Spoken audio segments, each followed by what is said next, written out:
15 August স্বাধীনতা দিবস উপলক্ষে রজত জয়ন্তী রক্তদান শিবিরের আয়োজন করছে নবদিগন্ত সামাজিক সংস্থা।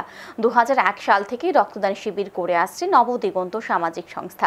15 আগস্ট নবদিগন্ত সামাজিক সংস্থার রক্তদান শিবিরের উদ্বোধন করার জন্য আমন্ত্রণ জানানো হয়েছে রাজ্যের মুখ্যমন্ত্রী ডাক্তার মানিক সাহাকে। উপস্থিত থাকবেন রামকৃষ্ণ মিশন বিবেকনগরের সম্পাদক সহ স্থানীয় 34 ও 35 নং ওয়ার্ডের কর্পোরেটর। বুধবার নবদিগন্ত সামাজিক সংস্থার অফিস গৃহে সাংবাদিক সম্মেলন করে সংবাদ জানান নবদিগন্ত সামাজিক সংস্থার সহ সভাপতি মিঠু দেবনাথ।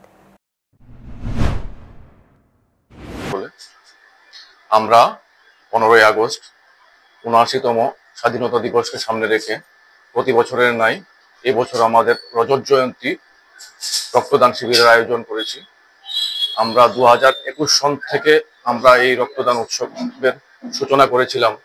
টানা দীর্ঘ 25 বছর হতে চলল আমাদের এই রক্তদান শিবিরের।